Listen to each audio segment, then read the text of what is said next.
method for like the LinkedIn, Zoom info, and the telecalling marketing perspective, and the email campaign as well. So either this is my short brief. How much experience you have? In the total experience 7.7, but here the marketing domain is the 5.5. Okay.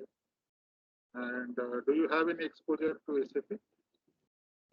Only just little about the full form and not proper the like not I have not idea properly actually. Okay.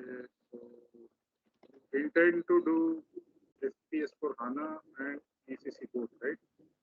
Yes, yes. I have listened the terms like SAP, like this system application processing, and for the ERP, like the enterprise,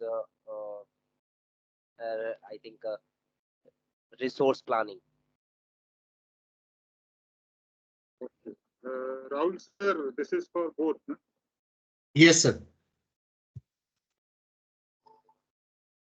Yes, sir. Okay. Yes, yes. Thank you, sir. Okay. So Kapil, I'll give you a brief about this journey. I'm sharing my screen. Can you Sir, see? your voice is fluctuates, sir.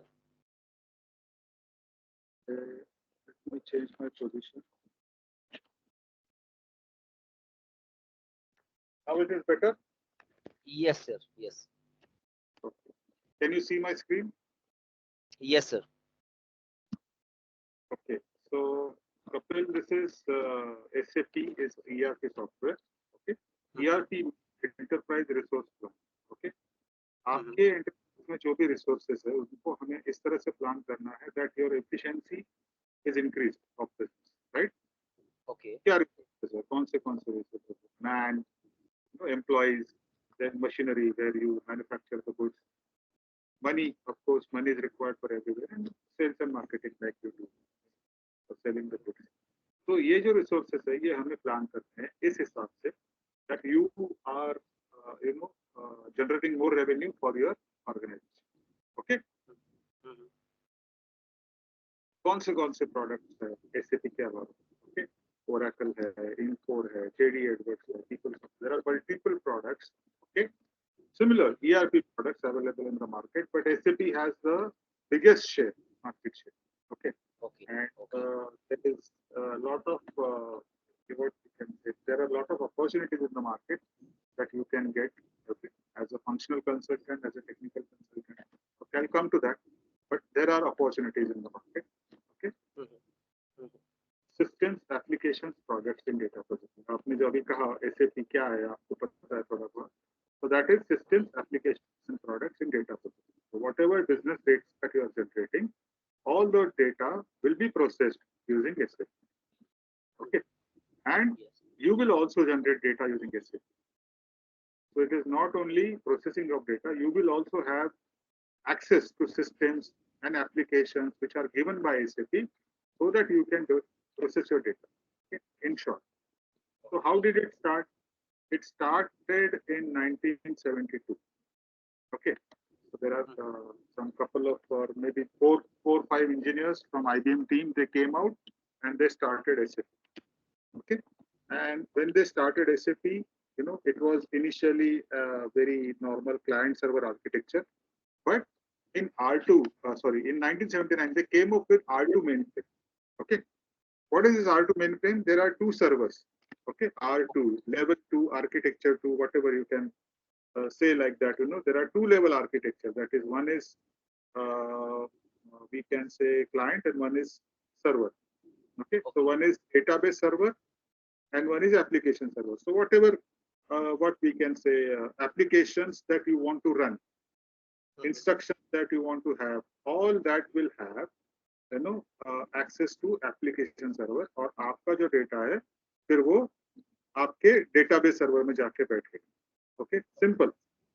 और instruction मतलब 2+2 you want to have. So application server will calculate as 2+2 is 4. Okay, and वो जो है आपका result that will get stored in the data. As simple as that. Okay. Of course, I have oversimplified it. Okay, this is just example that I wanted to give you, but there are more what we can say complicated businesses transactions that also you could do over here. Okay. Okay. Okay. So 1972 में start हुआ. Okay, but 1979 में इनका पहला product है. So that is why I mentioned only 1979. Okay. Then in 90s, that is 91, 92 में इनका तीसरा product है. R3. Okay. What is R3? So another level has been added. Another layer, level, whatever you want to say, it has been added to the database and application, which is called as presentation. User interface, graphical user interface, GUI, whatever it is. But right now it is called as GUI. What it is? So if you take the example of your mobile phone, okay, पहले आपको button वाले phone आते थे Nokia के, याद है ना? Correct. So that was like architecture, two-layer architecture, जहाँ पे बटन से आप इंस्ट्रक्शन दे रहे हो, आपका data processor. But this is like a smartphone. Okay, you have presentation, sir. Like you can present or view your data on your screen. आपको जिस icon पे जाना है, आप उसी आइकन पे स्क्रीन पे टच करके जा सकते हैं. You don't have to navigate using your buttons, right? Yes. Yes. So that is the graphical user interface. I'll also show you. This is the logon pad of SAP that we have.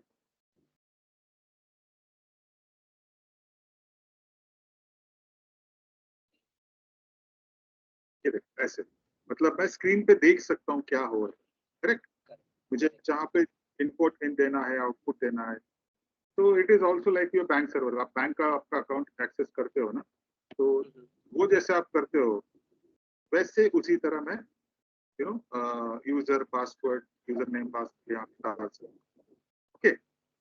Yes. So this is graphical, right? You can पुराना जो Nokia का mobile था उससे कहीं ज्यादा बेहतर ये experience, इसलिए उसको यूजर इंटरफेस कहते हैं. Yes. Then in 2004 they came up with ERP central component, or it is also called as ECC. अभी देखिए थोड़ी देर पहले मैं राहुल सर को पूछ रहा था ये ECC and दोनों है. So what is it?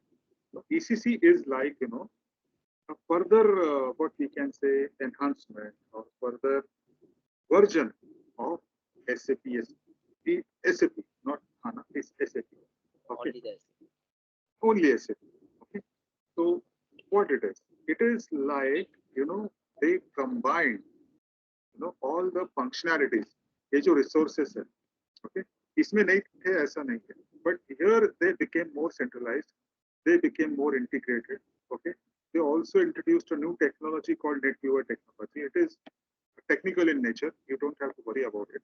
It is at graphical and server level. तो आपको उसमें बारे में सोचने की ज्यादा जरूरत है नहीं. But this NetViewer technology brought everything together. Okay. जैसे आपका फाइनेंस में आपने कुछ ट्रांजैक्शन की, राइट? आपने एक सपोज आपने आपके नए प्रोडक्शन हाउस के लिए नया कुछ रॉ मटेरियल खरीदा मार्केट से. ओके. तो उसको जो इम्पैक्ट है सेंट्रली वो रॉ मटेरियल के साइड पे, मतलब प्रोक्यूरमेंट के साइड पे भी होगा, फाइनेंस के साइड पे भी होगा, and it will also have an impact on production side. उनको भी अपना खुद का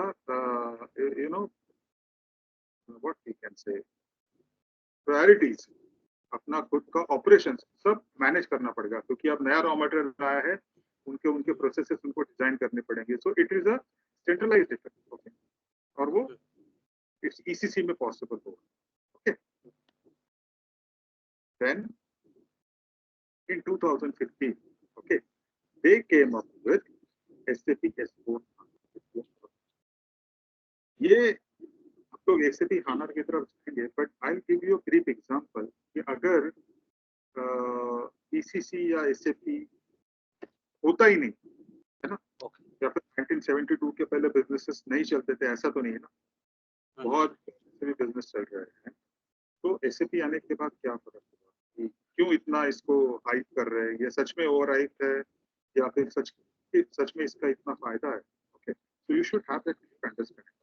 तो सपोज आपको एक, जैसा मैंने अभी एग्जांपल दिया कि आपको एक प्रोडक्ट खरीदना, रॉ मटेरियल, मार्केट तो कुछ नया डेवलपमेंट चल रहा है, आपको रॉ मटेरियल खरीदना है, तो व्हाट यू डू, आप क्या करोगे, तो आप एक आपका परचेस रिक्वेजिशन तैयार करोगे। जैसे आपके R&D डिपार्टमेंट से रिक्वायरमेंट आता है कि अरे अब ये नई चीज बनानी है, suppose we want to manufacture a new car with power steering. Okay, तो बहुत कॉमन होता है, जस्ट गो बैक टू 1972 और सोचो आपके पास पुराने स्टीयरिंग हुआ करते थे, अब आपको ऐसी कार बनानी है जिसमें पावर स्टीयरिंग है। Okay, so if you want to create a power steering car, तो आपने एक रिक्वेजिशन फ्लोट किया कंपनी में कि मुझे पावर स्टीयरिंग चाहिए, तो वो रिक्वेजिशन प्रोक्योरमेंट वालों के पास जाता है। वो क्या करेगा, बंदा एक फॉर्म जनरेट करेगा जिसे रिक्वेजिशन फॉर्म कहते हैं। ओके, कि हमें एक रिक्वायरमेंट आया है हमारे R&D डिपार्टमेंट से that we have to procure this power steering vendor. Okay, that power steering vendor requisition he has just created, but he doesn't have authority to go and buy directly, right? It will go for approvals, right? You agree with me? Yes, yes, yes. Yes. So it will go for approval on, towards a his manager, maybe materials management department head.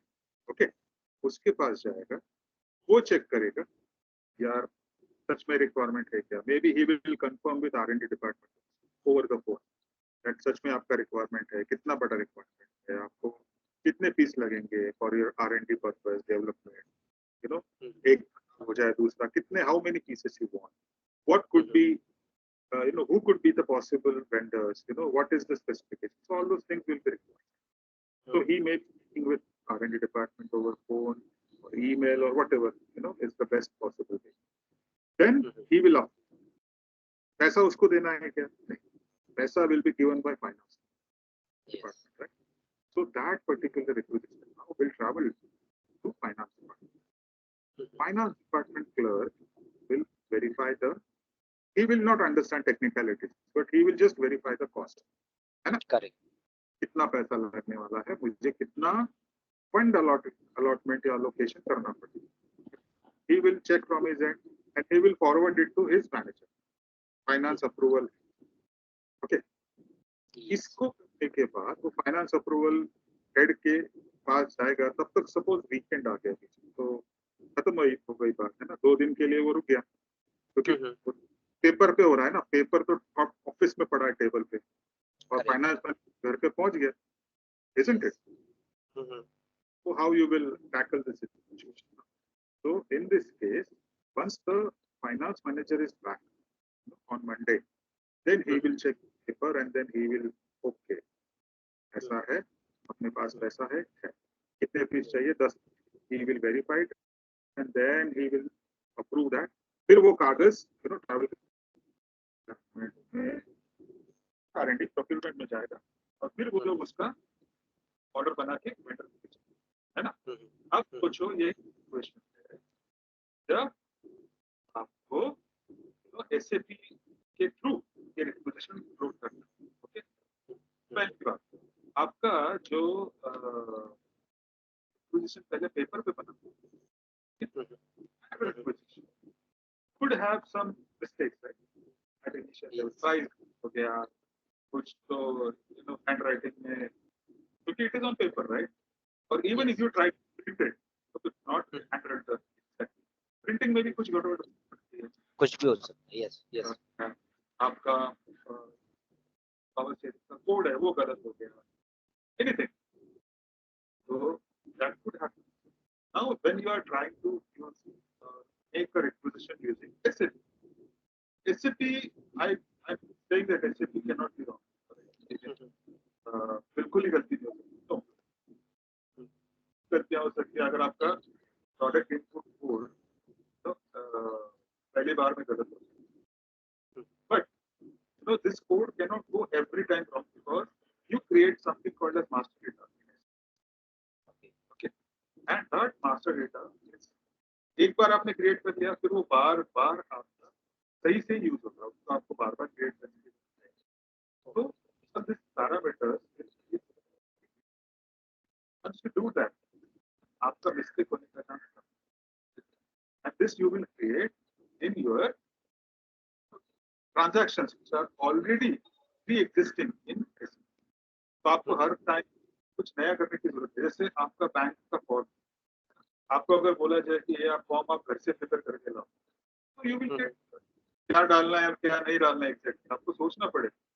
और फिर वो bank वाले जाके बोलेंगे कि भाई नहीं ये गलत डाला है, राइट? तो SAP में problem is everything is pre-formatted and it is accepted. Okay. It is already accepted. You don't have to worry about it. That is first of all. Then you are seeing on the screen that it is getting stored in this database server, right? Yes, yes. So this database server is going to be used by everybody. Like जो purchase acquisition का clerk है जिसने बनाया, वो भी यही database use कर रहा है और उसका manager भी वही database use कर रहा है. So there is a common access to the same document. Okay. There is a button provided on that document which will say either approve or reject. और उसमें document में सारी information है. So that manager doesn't have to call everyone कि भाई तुमने सच में ये दिया था क्या requirement है. No, that requisition have everything. Correct. तो उसको अगर चेक करना है तो खुद जाके चेक कर सकता है उसके टेक्निकलिटीज भी प्रोडक्ट की. Correct. So that is a difference. अब सपोज ये next step was finance, right? Finance के पास सेम डेटाबेस का एक्सेस है, तो किसी को फोन करके या फिर ऑफिशियली पेपर लेके एक टेबल से दूसरे टेबल जाने की जरूरत ही नहीं है. जैसे ही मैनेजर अप्रूव करेगा मटेरियल्स मैनेजमेंट का, एक इंटीमेशन उनको जाएगा कि भाई ये देखो आ गया है, वो लोग अपना अपना चेक करेंगे, है ना? So this is something which is without any interference of human, right? Everything is automatic because everybody is accessing same service, right? और जैसा मैंने पहले कहा कि अगर बीच में एक हॉलीडे भी आ जाता है, वीकेंड भी आ जाता है, और अगर आपका पोजीशन इंपॉर्टेंट है तो इट कैन बी व्यूड, है ना, on your laptop over the weekend also. और अगर जरूरत है तो वो घर से बैठ के अप्रूव कर सकता है. Why? Because it is on SAP. It is not on paper, right? So this is how you are going to increase your efficiency. Don't you think that it is a good option to go for SAP? है ना? आपका सारा काम automatically हो रहा है क्योंकि SAP ने सब दे.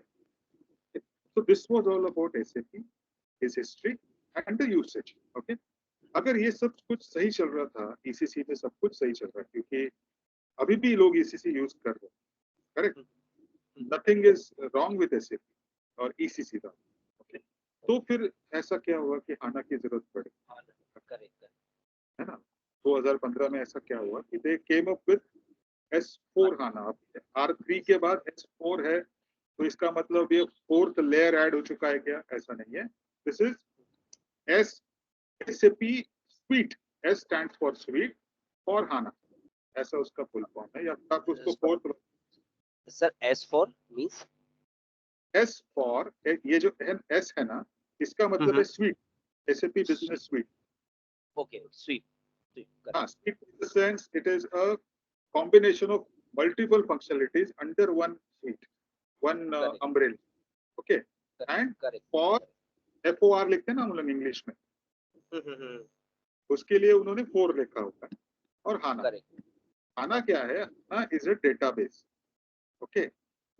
हाना की डेटाबेस है. उन्होंने पहले क्या किया, जब वो ECC यूज करते थे या फिर अभी भी कर रहे हैं, तो this database they use to hire और buy from third party server, third party vendor, like application layer SAP का, प्रेजेंटेशन लेयर SAP का, बट जो डेटाबेस लेयर है वो थर्ड पार्टी का, ओरेकल का है या फिर माइक्रोसॉफ्ट डायनामिक्स का है, SQL का है.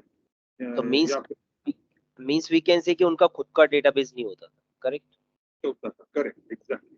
और फिर उसमें उनको अपने सिस्टम को डेटाबेस के हिसाब से ढालना पड़ता था. कंपैटिबिलिटी इश्यूज थे. एग्जैक्टली इश्यूज नहीं कह सकते उसको, but they had to adjust, right? उनके मैन्युफैक्चरिंग और बाकी के मैन्युफैक्चरिंग, टेक्नोलॉजी, सॉफ्टवेयर, सब में उनको एडजस्ट करना पड़ता है. So what they have done, they came up with their own database called as HANA. Okay, in 2011, not even 15, they came up with 2000 in 2011 with their own database. Okay. Now this database, SAP HANA database, was first introduced. Okay. उनका कोई initially शुरुआत में S4 HANA आ गया ऐसा नहीं था. They came up with a database and they started offering this database to existing ECC users. Okay. कि आप हमारा database use करके आपको you will find the difference. Why? Because एक तो ये खुद का HANA SAP का database है.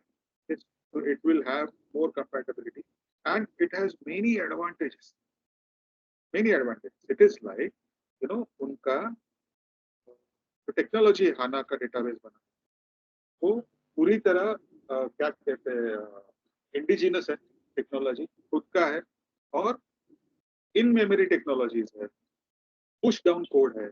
ये कुछ नए टर्मिनोलॉजीज है उन्होंने इंट्रोड्यूस. क्या हुआ इनमें? इन मेमोरी मतलब आपके कुछ जो प्रोसेसेस हैं, ओके, जैसे मुझे 2+2 करना है, ओके, तो मुझे क्या करना पड़ता था कि मेरा 2 जो डेटा है, ओके, 2 जो डेटा है वो 2 का डेटा मेरा डेटाबेस से आएगा इनपुट. दूसरा 2 है वो भी इनपुट डेटाबेस से आएगा. कहाँ आएगा? ऊपर आएगा एप्लीकेशन लेयर में. करेक्ट. हाँ. फिर यहाँ पे ऑपरेशन होगा 2+2 4 और फिर 4 जो रिजल्ट है वो वापस डेटाबेस लेयर में जाके स्टोर होगा. करेक्ट. करेक्ट. खाना में वैसा नहीं. खाना में क्या है, जो छोटे छोटे ऑपरेशन है that will be perform directly on database server. Okay. जो उनका पार्ट है मेमोरी का वो इतना इंटेलिजेंट है that you don't have to depend on application server. Database itself will take care of it. तो आपका टाइम और बचा. फिर बहुत सारे टेबल्स है जो उन्होंने रिमूव किए. ओके. खाना के सर्वर में it is column oriented. Like आपका सर्वर बहुत ज्यादा फास्ट हो गया. उसका नाम खाना क्यों है? खाना मतलब high performance analytical appliance. H stands for high performance, AN stands for analytical, and again A stands for appliance. Okay, so it is high analytical appliance performance appliance. So आपका performance बहुत ज़्यादा improve. Okay, so people started using it. Okay, लेकिन फिर भी आपका ECC पूरा और सिर्फ डेटाबेस आना का, तो उससे अच्छा उन्होंने क्या किया कि 2015 में का डेवलपमेंट पीछे चल ही रहा था, but in 2015 they came up with their own new ERP altogether. Okay, new ERP which is like S4 HANA. Okay, so it is a new version जिसमें सिर्फ डेटाबेस आना का नहीं, पूरा का पूरा टेक्नोलॉजी आना. ओके, तो बहुत सारे इंप्रूवमेंट किए. Of course I am not saying कि अगर ये आ गया तो पुराना वाला मार्केट खत्म हो गया पुराने का, नहीं. ओके, आपकी फंक्शनलिटीज वही है. क्योंकि पहले भी मैं बेचता था तो मुझे कस्टमर लगते थे, रॉ मटेरियल लगता था, प्रोडक्ट लगता था. आज भी मैं कुछ बेच रहा हूँ तो मुझे वही चीजें लगने वाली है ना. बेचना तो प्रोसेस है, बिजनेस प्रोसेस, वो तो चेंज नहीं हुआ. अभी भी बेचने का तरीका वही है. मे बी हाँ, आपने टेक्नोलॉजी से टेक्नोलॉजी की मदद से आपका ऑनलाइन जैसा एक अमेजोन जैसा एक चैनल खुल गया जहाँ से आप डायरेक्टली बेच सकते हो. तो पहले डीलर डिस्ट्रीब्यूटर पे डिपेंडेंट होना पड़ता था, वो नहीं होगा. ऐसा नहीं कि डीलर सारे घर पे बैठे, वो भी अपना धंधा उसी तरह से पुराने तरीके से कर रही है. Correct. So it is not completely eradicated. Okay, it is there, but thing is that it has been improved. Okay, then in HANA we have something called as a new user interface. जैसे ये आपका graphical user interface है. देखो यहाँ पे लिखा हुआ है ECC6. HANA के लिए है you have something called as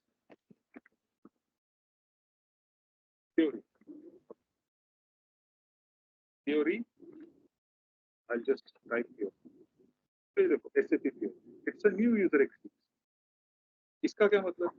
इसका मतलब है अब SAP में भी आपके एप्स डेवलप होने लगे. ओके. है ना.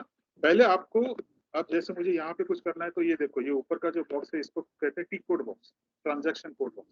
तो इसमें मुझे ट्रांजैक्शन कोड डालना पड़ता है. जैसे मुझे परचेस रिक्विजिशन क्रिएट करना है तो मुझे यहाँ पे उसका ट्रांजैक्शन कोड डालना पड़ेगा, याद रख के. T code. ट्रांजैक्शन कोड डालना पड़ेगा कि परचेज एक्विजिशन क्रिएट करो। अब मेरे स्क्रीन पे थियोरी की वजह से डायरेक्ट ऐप दिखेगा, क्रिएट परचेज एक्विजिशन, है ना। ओके जैसे आपके मोबाइल पे ऐप है, आईसीआईसीआई बैंक, एसबीआई, या फिर एनी कोई गेम का ऐप है, आप उस पर क्लिक करो सीधा आप ऐप के अंदर, correct. You don't have to correct remember the T code for, right. So that correct is a new user experience that has come up with S/4HANA. So this is something very what we can say advanced, right? और फिर वो 15 में, फिर 16, 17 में उसके versions आए। Okay, this 09 stands for September, 2015 का सितंबर, right. तो ऐसे वो होता गया, बढ़ता गया, और फिर अब 2022 is the latest version of SAP S/4। तो ये हो, then there is something for कि आपको अगर ये कोर्स करना है तो इसके बाद आप क्या बनोगे, है ना। What will be your designation और what will be your role. Designation is not the proper word, what will be your role role correct SAP. तो you will become a functional consultant. I have written over. क्यों? क्योंकि SD, MM, PP, SD stand for sales distribution, जो हम लोग, MM stands for material management, जो procurement के लोग, PP stands for production plan, जो production के लोग, FICO is a one module which stands for finance and cost controlling. Correct So this is one module. So ये सारे जो होते हैं HR for human resource, तो ये जो सारे हैं ये है आपके कोर बिजनेस प्रोसेसेस, राइट। इसमें जो बिजनेस फंक्शंस है वो आपको पता है, करेक्ट। मैंने आपको आपका ये क्यों पूछा, why did I ask you that what is your background, आपको ऐसे भी पता है, इसलिए पूछा कि आपको सेल्स फंक्शनलिटीज पता है कि आपको पता है कि सेल्स कैसे हो। तो that is something which I wanted to have understand, that is why I asked. तो आपका रोल फंक्शनल कंसल्टेंट का, और उसमें भी आपको किस तरह के प्रोजेक्ट मिल सकते हैं। तो you can get an implementation project और सपोर्ट प्रोजेक्ट और a role out project. What is implementation? Implementation project is like starting from scratch, मतलब आपका जो कस्टमर है वो फिलहाल एसएपी या फिर कोई भी दूसरा प्रोडक्ट यूज नहीं कर रहा है, या फिर दूसरा प्रोडक्ट ईआरपी पैकेज यूज कर रहा है, जैसे ओरेकल का हो गया, है ना, anything, but he is not using. तो आपको उसको कन्विंस करके एसएपी उसके डिपार्टमेंट में, उसके कंपनी में इम्प्लीमेंट करना है, ओके। तो फिर आपका जो कस्टमर है वो आपका सारा बिजनेस एसएपी के थ्रू करेगा, okay. This is implementation from scratch, okay, जिसमें 5 फेजेस होती है। प्रोजेक्ट प्रिपरेशन, है ना, आप उसको प्रोजेक्ट प्रिपेयर करते हो, फिर business realization, business blueprint. Business blueprint क्या होगा, तो आप उसका बिजनेस समझने की कोशिश करोगे और उसका एक ब्लूप्रिंट बनाओगे कि सच में यहाँ पे बिजनेस कैसे हो रहा है, ओके। Correct correct synopsis. फिर रियलाइजेशन फेज में क्या होगा, जो आपने ब्लूप्रिंट में स्टडी किया है, उसका बिजनेस कैसे होता है, उसके कितने कस्टमर है, उसका कितने मटेरियल्स है, उसका प्रोडक्शन प्लान कितने हैं, कहाँ बिजनेस होता है, कितने प्रोसेसेस है, वो करने के बाद आपका कस्टमर बाय कैसे करता है, डीलर के थ्रू करता है, डिस्ट्रीब्यूटर के थ्रू करता है, ऑनलाइन करता है, how does it getting fetch in the market. So you will understand that, and all these things you will realize, or you can say you will manage, in your SAP. Okay, realize करेंगे आप, मतलब उसको map करेंगे system. फिर उसके लिए आपको configurations करने पड़े। जैसे आपने नया मोबाइल लिया तो वो फैक्ट्री सेटिंग पे होता है, करेक्ट। तो आपके पास मोबाइल आने के बाद उसमें आप कॉन्फ़िगर उसको करते हो, आपका वॉलपेपर डालते हो, आपके गाने डालते हो, आपका रिंगटोन सेट करते हो, आपके फोटोग्राफ्स डालते हो, आपके वीडियोस डालते हो, right. Then it becomes your phone, isn't it. Yes yes. Similarly system एकदम ब्लैंक है। जब आप उसका बिजनेस करोगे तो उसके बाद आप उसको रियलाइज करोगे in the SAP server, okay. Then final preparation, अगर आप रियलाइज करने के बाद उसमें कुछ इश्यूज आते हैं, तो फर्स्ट शॉर्ट में तो कुछ होता ही नहीं ना, ठीक में कुछ तो कमी ज्यादा कुछ होती है, तो जो इश्यूज आएंगे वो आप उसमें सॉल्व करोगे फाइनल प्रिपरेशन फेज में। And then when everything is resolved, आपके यूजर को पता है कि सिस्टम में क्या है, क्योंकि फाइनली आप इम्प्लीमेंट करके चले जाओगे, राइट? उनको सिस्टम यूज कर, है ना? नोकिया का मोबाइल या फिर आपने माइक्रो क्या कहते हैं सैमसंग का मोबाइल लिया, तो सैमसंग का मोबाइल जब तक आप खरीद रहे हो तब तक सैमसंग का उस पर अथॉरिटी है। एक बार आपको उन्होंने बेच दिया, खत्म बात है। वो लोग आपको नहीं पूछेंगे कि भाई आपने इसमें ये गाना क्यों डाला, या फिर why did you you know have this particular wallpaper. No, it is your Correct, correct. Property. Yes, yes. Understood. तो वो सब करने के बाद आप उनको यूजर ट्रेनिंग देने के बाद उनसे साइन ऑफ लोगे कि भाई सब कुछ ठीक हो चुका है, अब हम लोग जा रहे हैं। और फिर लास्ट पे गो लाइव। गो लाइव क्या होता है? ये देखो ऊपर मैंने कुछ लिखा हुआ है एसएपी लैंडस्केप, राइट? Yes. ये क्या है? This is a path that you have to follow in SAP. Okay, आप जो भी ये जो कर रहे हो ना, रियलाइजेशन डेवलपमेंट, ये सारा यहाँ पे करते हो बेसिक सर्वर पर, ठीक है? आपका कॉन्फ़िगरेशन होगा वो सारा डेवलपमेंट सर्वर पर होगा। Then once you have developed everything, you will move that particular data to quality server. Okay? Okay. Quality server क्या होता है?